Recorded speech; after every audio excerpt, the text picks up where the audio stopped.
Turning our focus now to South Carolina, where its largest university is now seeing a rapid rise in coronavirus cases. The University of South Carolina has announced more than 1,000 new COVID-19 cases on campus.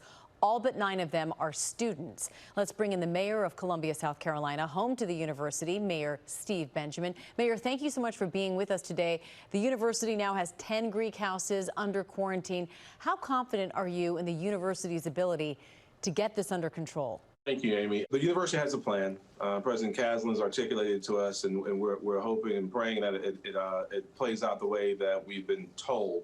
Aggressive testing, contact tracing, supported isolation, all the things that we've expected. I know that they probably factored in that some of the students would not be as responsible as we would want them to be as young adults. We're going to see how things go. I've been in contact with the president. We're actually set to speak again today. He's going to address our city council on the 15th. You know, we've been side by side, inextricably bound as a city and the university since 1801.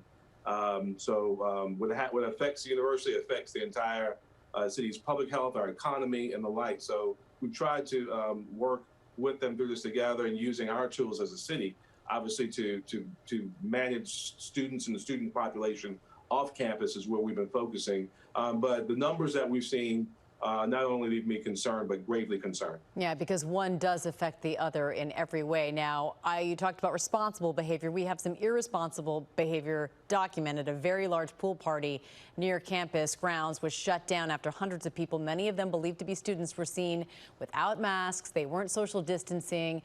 There's the picture. What was your response to seeing this?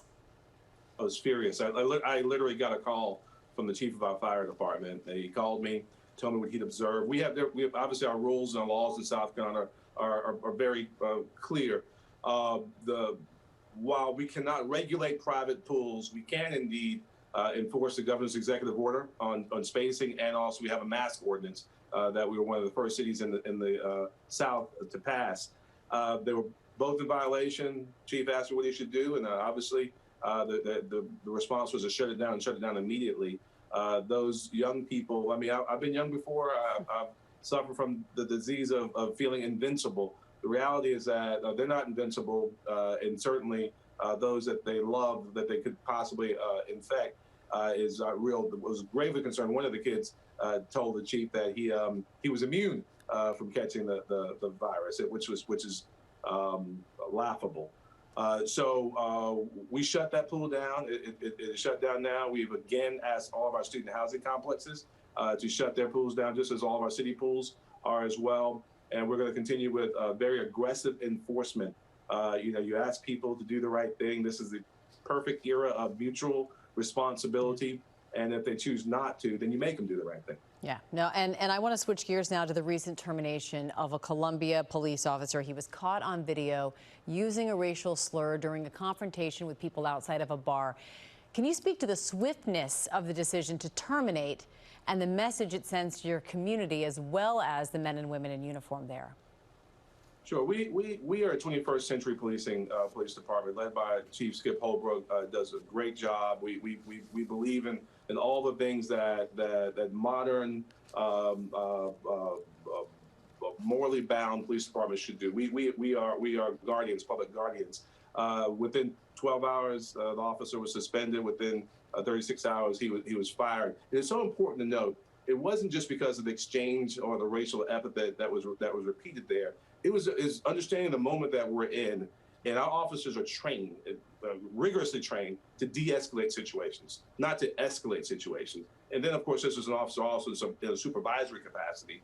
So the example that he set for other officers played as much of a role into the decisions by the chief and the process that we put in place. But yeah, we're serious about making sure that we are a city for all people. We respect the rights and the dignity of all people.